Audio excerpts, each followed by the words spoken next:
Good morning. Yeah. And introduce yourself. That'd be great. Nicola Giampaolo from the province of Chieti. This is a crucial problem that we have had in our project. We have the Elena project in Chieti. Now, we tried to do a call for tender for 127 buildings because of the fact that we thought that maybe making more buildings would be more feasible for the ESCOs to make it also to be a lot more bankable.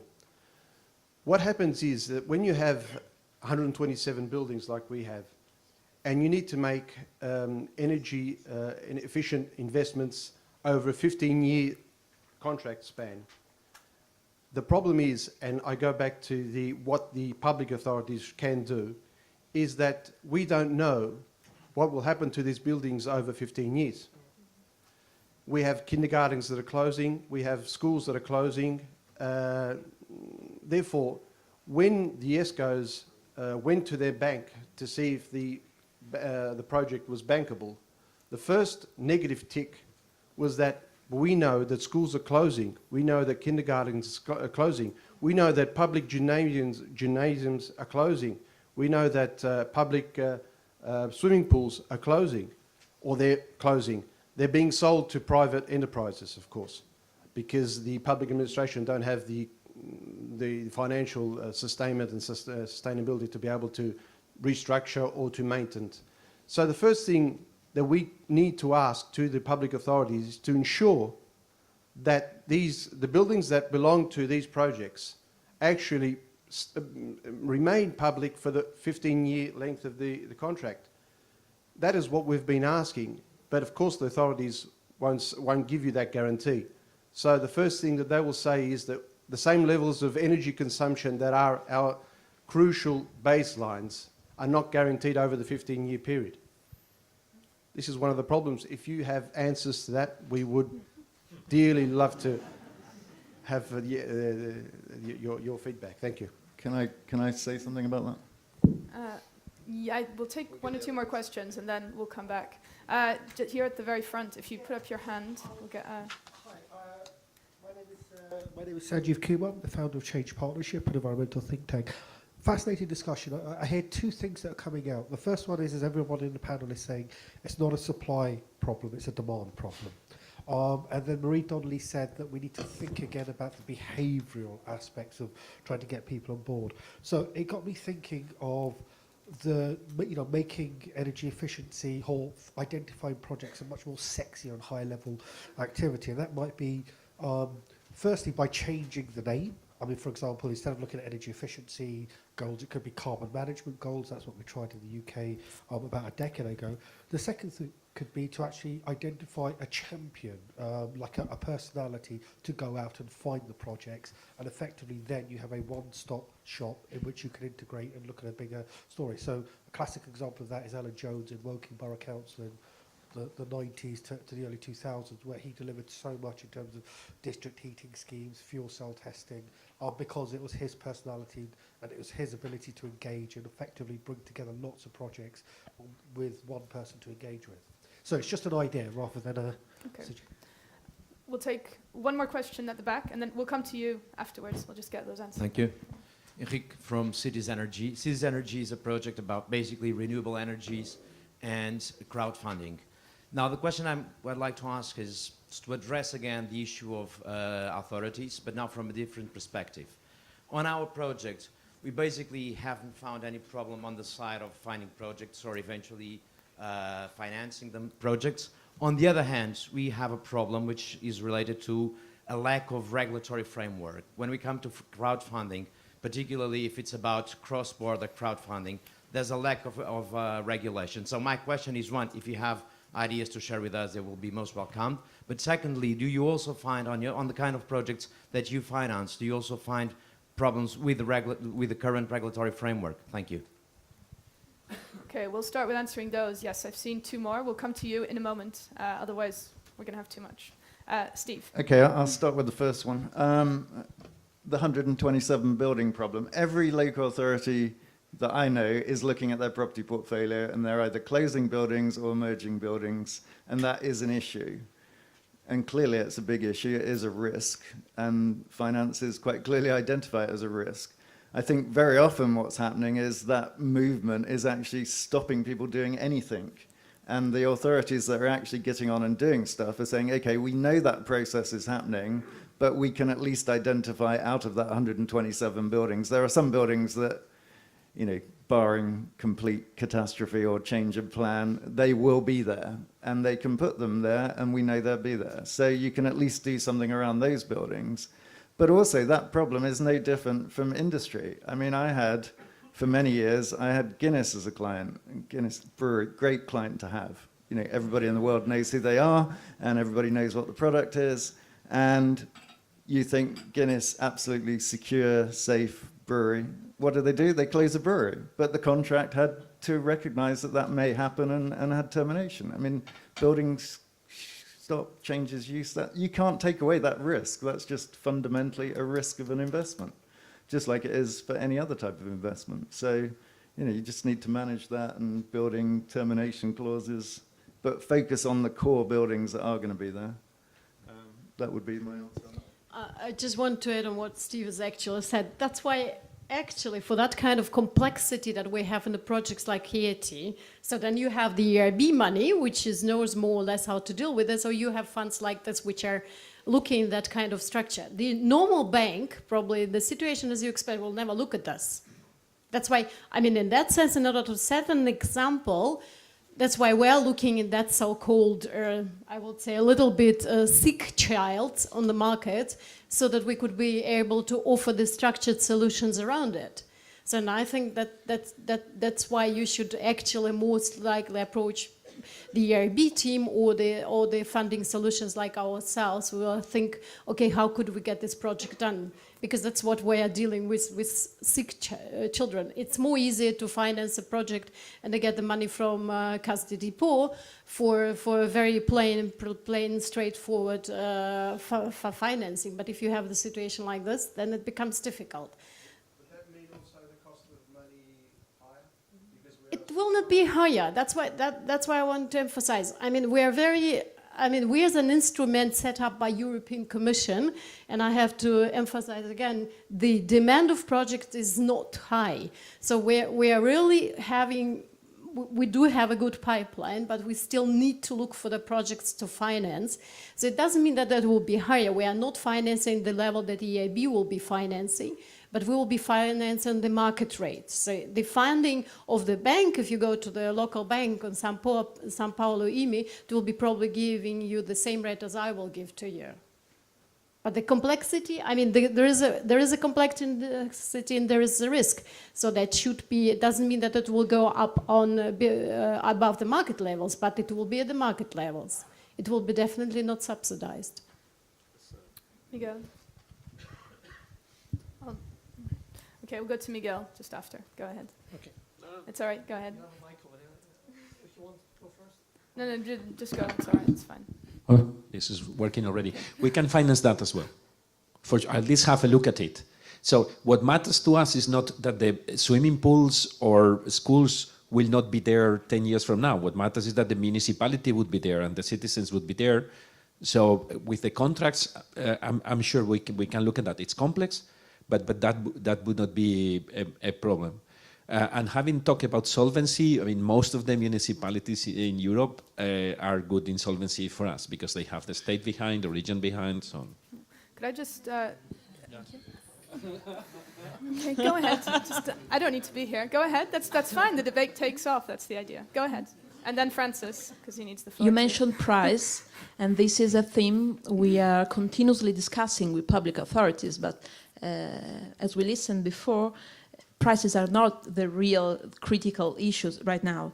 Even if the public authorities are really probably too focused on it, the critical issue is access to credit. You are in or out, not how much you pay for.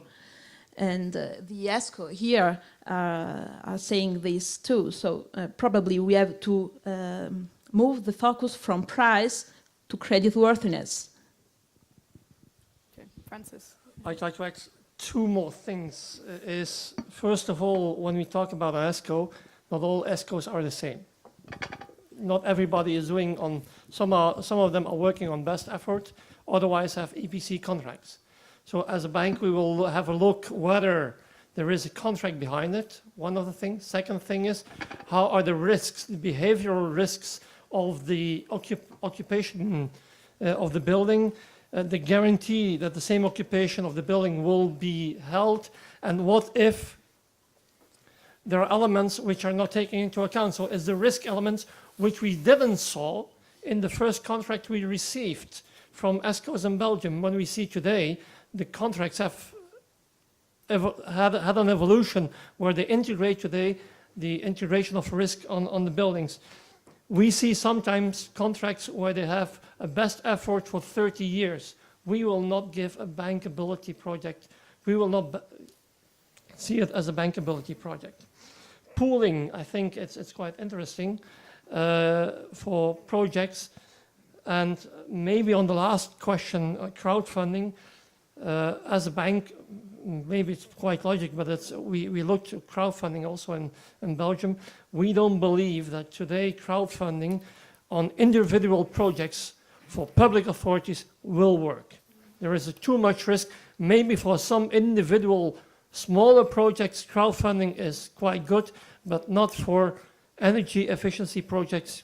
We don't believe it in the first stage. Maybe on a later stage. Is there anyone, before I take more questions, to come back further on the question of regulatory framework and whether there's a problem there for any of you with that? That's a financial services sector question, isn't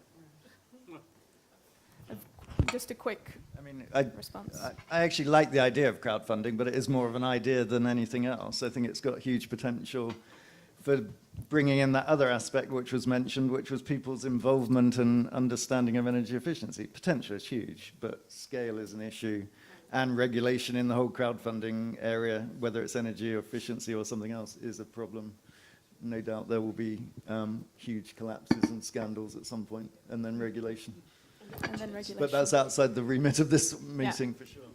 Okay, so we'll take some more, the gentleman here first and the gentleman here, and then we'll go on from that since they've been, sorry, it's the one to the right, the taller of the two, It's only because he's been waiting for longer, it's nothing to do with height, per se.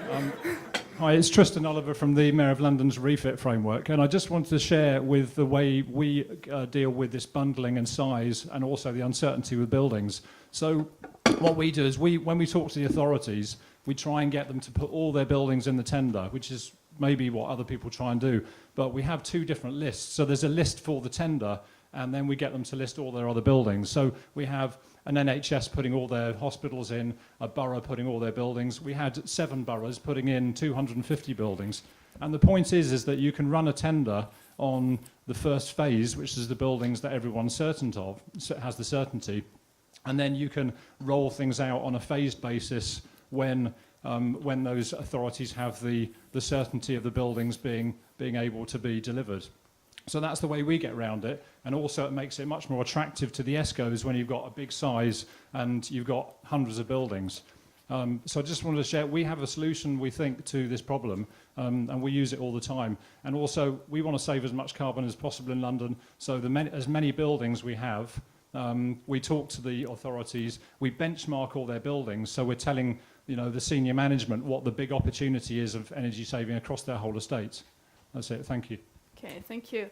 Gentleman here, if you stand up, we'll get you, it's behind you, and then we'll go back, Thank you very much. It doesn't work? Yes, oh, it's yes, working. It works. My name is Dimitar Dukov. I'm Executive Director of the Bulgarian Energy Efficiency Fund. The fund operates already 10 years as a public-private partnership revolving fund. So my question is, what kind of collateral guarantees do you require from the ESCO companies in order to provide financing for the projects? I would share that in Bulgaria, practically the ESCO companies are disconnected from banking financing because they don't have real assets to be used as a collateral. And the only solution is our fund. We take the risk to finance ESCO projects, or the other tool which we implement, we provide partial credit guarantees to the commercial bank covering up to 80% of the principal, and in this way we are sharing the risk with the ESCO company. But in Bulgaria, this is the major problem. The ESCO companies are disconnected from bank financing because of the local legislation. The local banks could not provide loan to an ESCO company just trusting that this is a good company. It's restricted by law. Thank you very much. Okay, thank you. Yes. Hi. Actually, it's not a question, and actually I'll support, in some ways, contradict our Bulgarian colleague, Nicholas Stanchov, with the Sunshine Project. I would like to have us focus on not being ESCOs. There's no such thing as an ESCO. There's energy performance contracts. And the problem that we have is we keep talking about this thing called an ESCO instead of, and this is where Steve's point about standardization, and I think we should bring that back up and focus on standardizing a certain number of general terms and conditions, just like when we buy a car, and all the schedules that might go with it, certain schedules for buildings in a city, buildings, private sector buildings, so that then we can go to a bank. A bread maker doesn't have a lot of assets. He gets a loan to buy his flour. So it's the same thing. It's a question of the contract. Thank you. Okay, can I just see a show of hands who else has questions at this point? Hold on, I just see the one. We'll just take that one still, and then we'll come back to you. Give people a few more moments to come up with more. I'm Rans Nicolaas from a local government in the Netherlands. You speak much time about the local government. I think the local government has money and has good money. We put many subsidy in rentable projects. So my question is, when we put many subsidy and other loans in a fund on local position as private equity, what is your question on me? Which conditions I have to give you as local government to multiply that money? Okay, so we'll get some answers. Okay, Steve and then Lada. All right, I'll try and handle number 1 and number 3. I'll leave 2 and 4 to those that are better qualified to talk about collateral. I think the London example is a great example, and it really illustrates that one of the real missing elements, and we heard about lack of demand, the missing element is leadership to actually do this stuff. And wherever you see stuff happening, there is a leader saying, we are going to do this. And usually, it isn't because of energy efficiency, in my experience. The energy efficiency is almost a knock-on effect. It is those non-energy benefits. It's the economy, other job creation, all of those things. And so leadership, absolutely critical. The point about ESCOs, I'm kind of on record as saying the ESCO industry is terribly confused and nobody really knows what an ESCO is, and everybody has a different definition. I think there is an obsession with energy performance contracts, which have an application in certain markets, but are not the answer to everything. And I always say the US did a brilliant job of exporting ESCOs and EPCs, but forgot to tell everybody that 90% of the money in US ESCO deals comes from municipal bonds, and you can't export US municipal bond financing out of the US. So lots of people have never quite got that. So I think there is an obsession with ESCOs. I love the bread example. We don't have bread service companies or whatever. It's like somehow energy efficiency is special, and at one level it is special because it's so important. Another level, it should be just like anything else. Energy supply or other things, and there is a danger of trying to make it too separate. I could go on at length on that, but I'll let somebody else deal with it. Lada and then Miguel first. So I agree. So EPC, energy performance contracting, is not even 5% of the energy efficiency market in Europe, and here is not working. Maybe it will go up. So. And then regarding your question, we don't finance the ESCO. We finance the end customer. And the end customer pays the ESCO in cash. Boom. And the ESCO moves on to another something. Okay. This guy at the end is touching buttons, no? Okay, so we finance the end customer. So what matters to us for the solvency is the end customer. If we look at the ESCO, it's because we expect some kind of guarantees. If it's an energy performance contract, beautiful. But if it's not, we can also live with the smaller technical guarantees. We want some. Okay, and there we look at the ESCO. But the key important thing for us is the end customer. Energy efficiency contracts, it's right. So how much is the value of the assets? We finance the whole thing.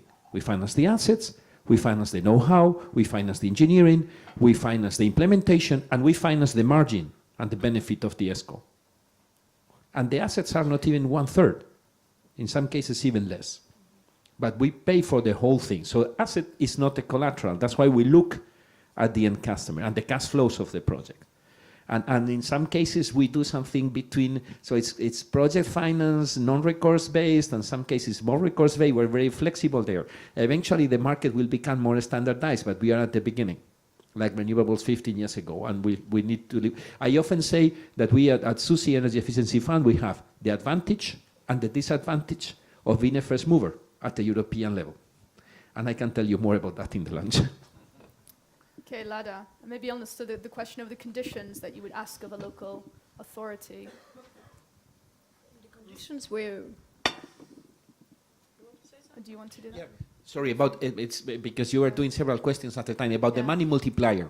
So what can we do? So as I said at the beginning, we have a threshold below which we cannot invest, even if the return is higher. Why? Because the appetite of our investors of risk has a limit. But if public funding is available to let's say, take the first loss of the project, the 20% first loss or something like that, we can finance project that otherwise we could not. Because thanks to you, the project becomes of a higher rating and it's more bankable. But we can discuss further as well. Okay, Ada. For the public authorities, I mean, we do have now, we have financed one project with the city of Venlo, which has received direct funding from us, from the fund to upgrade. But we see now currently also the Spanish municipalities approaching us and having direct funding. So we're not asking any kind of guarantees from the public authorities. Of course, we look at the financial budgetary, financial budgets and financial of the city, but we're not. I mean, if you say as a public authority, you invest some kind of investment into their SPV structure, put equity there, that's perfect. That will definitely. I mean. But in that case, let's take the example of Dutch. It will not decrease. If you say you get the direct funding and receive the direct funding and the project is embedded with the equity directly from the municipality in Holland, that will not be a big difference in the interest rate, because I mean for the Dutch authorities there's no problem. We don't see any problems in issuing the money for them also on the markets, also with the normal banks. So we're willing. We're also looking at giving money direct to municipalities, but it's not our focus of activity. So we say we rather look on the ESCO, on their SPV structures, on the project finance structures, which are finance, I would say, okay, with the company, I would say, not ESCO, the company which is going to implement the measures, and they put some kind of an equity into it. So in respect to Bulgaria, and Bulgaria is a very, and I will say all of the Eastern European countries except Poland, from my view, have a very special case, because the project that you are guys looking at are smaller projects, and there will be no interest of Buick or Kofili making or participate or Dalkia changing, entering into the markets and financing. So you have to deal with the local, with the local ESCO that you have there. And of course, there's an issue. You could not ask. I mean, the only thing that you needed is, of course, we are back to where we were at the beginning, is of course the trust and the technical ability to implement the projects. And what I'm always quite concerned, I'm happy with a small company, with a good company, with a good funder, but they need to show me the credits. They need to show me their ability to implement, technical possibility to implement that type of projects. And if they're not able to do that, there's no way there, because I mean, the public authority will not profit from it if we choose a small, or the small ESCO will be chosen to do the project.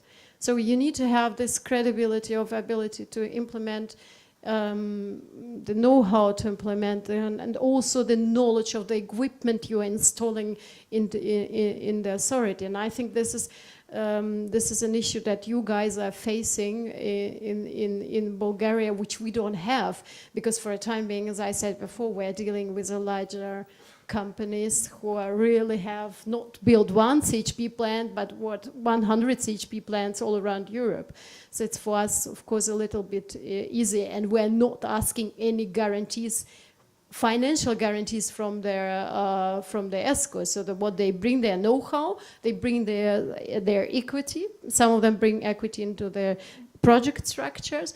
And of course, they bring the ability to generate savings for the whole duration of the project. So this is key for us. Can I propose we take some final questions, and then each of you can have a chance to respond? There's two back there, next to one another. Yeah. Yeah, the lady, and then the gentleman behind. Is there anyone else? Okay. Oh my gosh. We'll take all the final questions, well, as many as we have time for together now then, and give the panel a chance to respond. Yeah, okay, thank you. My name is Pirita Lindholm. I'm from Climate Alliance. It's one of the local authority networks also running the Covenant of Mayors initiative for European Commission. I have a more general question. In the Covenant of Mayors, we have more than 4,000 sustainable energy action plans now in Europe. So my question would be, I think, Lada, you answered a little bit towards this end, but what can we do, or what would be your recommendations now for those local authorities that have already their plans, they need to now implement, then they need to invest? How can we kind of bridge the gap between those, let's say, projects that are in those action plans and their bankability? What would be your recommendations? And also, let's say for us at the EU level that work with those local authorities, how can we help them to create more quicker this pipeline of projects and also put the energy efficiency first, that was also mentioned this morning, so that we can have those energy efficiency projects quickly bankable and implemented. Yeah, thank you. Okay. Thank you. Gentleman behind. Yeah, please try and be as brief as you can. Bonjour, citizens. I have three questions. That's not exactly brief. The one is about the question you are putting here: how to improve the bankability. Why don't you use the word finance? Also, the DG directed us to the local investment plans. Why isn't here the Committee of Regions? About the third and last question, we don't have, of course, the Russians here to give us their gas pipes, but we have the Americans representatives. So the question is, as Europeans, the crowd searching is doing magnific work all around Europe, in Holland, in Scotland, in United Kingdom generally. We don't have such examples here. We have to follow the American lines. So the pension funds which are represented here are Europeans or are Americans? Thank you very much. Okay. There were a few questions over in that corner, if I'm not mistaken. You'll have to put up your hands so that yeah. Okay. We'll start at the front and then the two further back. Yeah, Sergio Zabot from Politecnico Milano. I have a question about the problem of creditworthiness of the ESCOs. Now, in a pure PC, there is a separation between the works and the supply of fuel, right? But there are a lot in all countries, a lot of so-called all-inclusive contract where the ESCO make the works and have also the supply and supply the fuel. Supplying the fuel means having a worth 10 times more, roughly, the value of the works, right? So if you have, I don't know, 1 million in investment in refurbishment, maybe you will have for the 10 years after 10 million euro in supply of fuel. Now the question is, in terms of creditworthiness from a bank institution, there is a difference in the sense that the all-inclusive contract have a better creditworthiness or not? Because if yes, I think there is a kind of strange alliance between, bigger ESCOs, international ESCO, and I talk about that 4 or 5 ESCO that we well know. And the other side, there are, the small and medium enterprise that never will be able to grow. So, Okay. So creditworthiness. Is it clear, the question? Worthiness of ESCOs. Yes, I think so. Yes, just behind another gentleman. I'll just echo that. So this is Jessica Strombeck from Dual Assets. We do financing of energy efficiency and demand response projects, also for a lot concentrating on the private sector, actually.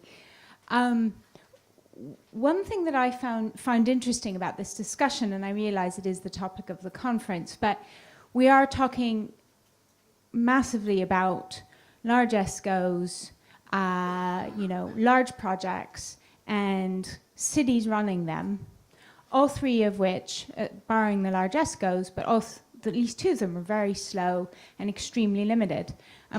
We've been covering, this conference has left a good perhaps 70% of the market undiscussed, in that a lot of the potential sits in industry, it sits in private commercial buildings, and it sits with the SMEs who are creative and coming up through the ranks. So just wanted to throw that out there and kind of get your reactions.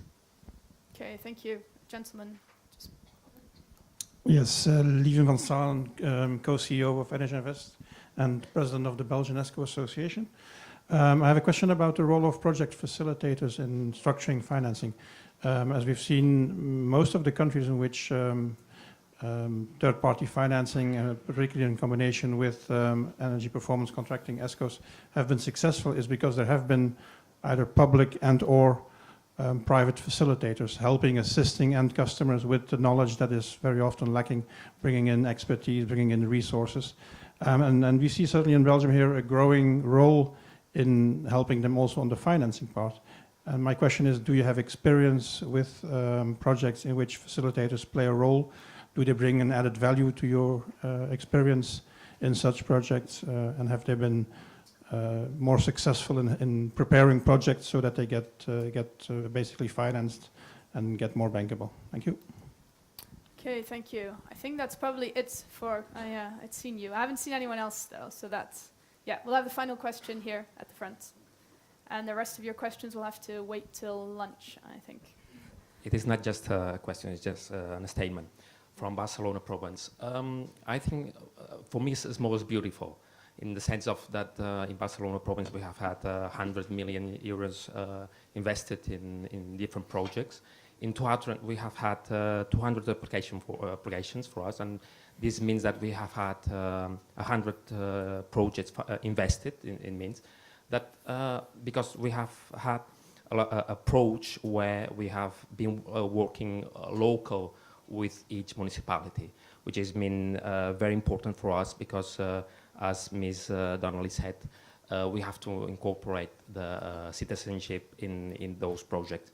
And for me, it is also a solution, including as a part of a combined solution, including crowdfunding in those energy efficiency new projects that in the coming 4 years that we are having in Spain, that will probably come important for us, using that amount of money that the citizens have in our banks, which are less than 1% interest rates, and through crowdfunding we can have those money invested in schools, in public buildings, etc. Thanks. Okay, thank you. Right, we'll work our way down the panel. Anyone want to start? Yeah. I've made a note of the questions if anyone needs reminding, particularly also the industry question for you, since Susie does invest in industry. So, commercial buildings, industrial energy efficiency, private world, if we finance that, we love it. SMEs, difficult. Why? Size matters in a company. So a company below a turnover of 50, 40 million euro is not investment grade. No matter how much benefits they do, how track record they have, they are small. So it's simply our investors that, eventually, as I said, the market will develop and other funds will come and go for this appetite because it's there are good companies and they are a bit riskier projects, but totally financeable in my point of view. We cannot, but in many other private companies, private investments, they are perfect. The only problem about private companies is that the payback sometimes, because of the uncertainty of the economy, makes them, it's not the risk for us, it's that simply they don't want to tender out the project. What else? Project facilitators, Lieven, of course. Of course, they would have what Stephen was talking at the beginning to help standardize. I am happy to see some projects that without us being involved, so we are looking at one for the city of Turin that I think there are people here, and we discovered that without any financing, the people who tendered the project include a forfeiting of receivable clause, a possibility for the ESCO to do that. And probably, okay, maybe it's the city of Turin, they have a good team, it's a big city, but for many other public authorities, the role of facilitator would be very important to help the projects be financed or refinanced. And all-inclusive projects or non-all-inclusive, I think they are both equally financeable. So supply contracting, not supply contracting, performance contracting, with the fuel, with not the fuel, with just the investment. What is key, at least for us, is the solvency of the end customer, not the type of project. But we can talk later. Just the pension funds, are they European or? They are European, mostly German. So some Swiss, we are looking at some Dutch, but it's the lawyers of Bavaria, the architects of Frankfurt. So this type of things, private pension funds, private money of average people on the street. Yeah, Paula. Talking about fuel supply, creditworthiness, I think, isn't related with this issue because it consists of an operational expenditure and we are financing investments. So contracts with or without fuels for us are quite the same under this side. And talking about standardization, contracts need to be more clear and more standard data. Yeah, thank you. Thank you. Particularly talking about the algorithm of calculation of the fees for the ESCOs. And we think that it should be helpful to have a fixed share and a variable share related to the energy savings effectively reached. And last but not least, guarantees. In some cases, not many cases, but some cases, we use the EPC only as the main guarantee of a financial structure. It depends on a variety of things, but probably one of the main is duration. If the duration is in the midterm, and I mean 7-10 years about, the contract should be the only guarantee. And second, I'm thinking on something a friend of mine says, debt is like chocolate and too much may hurt. And I think the problem with ESCOs is that they want to chocolate, and it's something at the ground of the discussion. Joao, we've left on a note of ESCOs. Give us your ideas. Yeah. First of all, I think there are some confusions about ESCO. What is an ESCO? I think everybody talk about ESCO, but it's not ESCO that they do. For instance, if you finance the end user or the end customer, you don't need a ESCO. You don't need a ESCO. You need a project engineering company, a consulting. You don't need a ESCO. Because by definition, ESCO assume all the responsibility of the project. Financing, studies, guarantees, everything. And the ESCO go to the market fund of banks or investment funds and get the money for the projects. So there are a confusion about ESCOs. In my case, particularly, my company as an ESCO works in this framework. We finance the project. We do the project, we finance the project with our own capital or with capital from funds, but we finance the project. We are responsible for the project. That's why when you speak about ESCO, I think you don't speak about ESCOs. We speak about consultancy companies or engineering companies. I don't know. Okay. Okay, that's something maybe to pick up over lunch with various people here. We have to be very brief now because we're going into lunch. Francis? Or, well, Lada first. You had a specific question, yeah, on exactly. I projects just ready want to address the question from Covenants of Mayor in respect. I mean, for us, it's important that the project, that their authorities are in the consultation process with ourselves. So this is the issue, for example, with there 2 or 3 buildings, 2 or 200 buildings in one tender. Well, we also have actually no problems. There are a lot of experienced engineers also in the market that are doing the role of facilitator, or the people that are experienced and have already worked with the public authorities who have sufficient know-how, who could support the cities. In part of them are doing it on pro bono basis. That's what we see in developing and proposing their projects. So for us, it's important that the authorities have their action plans. So that's like, for example, I will put example of the 2 cities that we work together is the city of Santander in Spain and the city of Venlo that I prefer, that I like very much.